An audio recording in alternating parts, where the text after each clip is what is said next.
Hello friends, welcome back to our channel. భారత్కు చెందిన సరబ్జిత్ సింగ్ను పాకిస్తాన్ జైల్లో చంపిన కేసులో నిందితుడిగా ఉన్న వ్యక్తి హత్యకు గురయ్యాడు. పాకిస్తాన్లో మోస్ట్ వాంటెడ్గా ఉన్న అమీర్ సర్ఫరాజ్ తాంబాను గుర్తు తెలియని దుండగులు ఆదివారం హత్య చేశారు.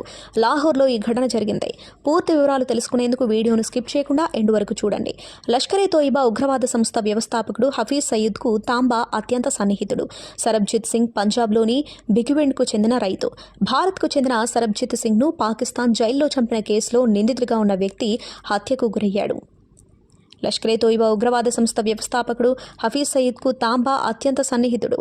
సరబ్జిత్ సింగ్ పంజాబ్లోని భిగవెండ్కు చెందిన రైతు. భారత్ పాక్ సరిహద్దుల్లో ఈ ప్రాంతం ఉంది. పాకిస్తాన్లోకి అక్రమంగా ప్రవేశించాడనే కారణంగా 1990లో అరెస్ట్ అయ్యాడు. పంజాబ్ ప్రావిన్స్లో అనేక బాంబు పేలులలో పాల్గొన్నట్లు అభియోగాలు మోపిన పాక్ అతడికి మరణశిక్ష విధించింది.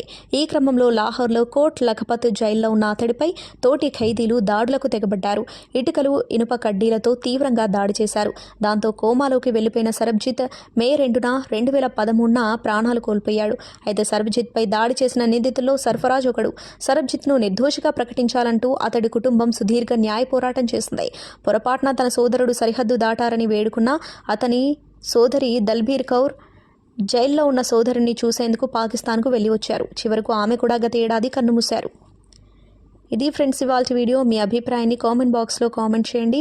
అలాగే ఈ సమాచారం మీకు ఉపయోగపడినట్లయితే వీడియోని లైక్ చేసి మీ ఫ్రెండ్స్ అండ్ ఫ్యామిలీకి షేర్ చేయండి. ఇలాంటి మరిన్ని లేటెస్ట్ అప్డేట్స్ కోసం ఛానల్ని సబ్స్క్రైబ్ చేసుకొని పక్కన ఉన్న బెల్ ఐకాన్ని క్లిక్ చేయండి. ఇలా చేయడం ద్వారా మేము పెట్టే కొత్త వీడియోలను మీరు నోటిఫికేషన్స్ రూపంలో చూడవచ్చు. Thank you for watching.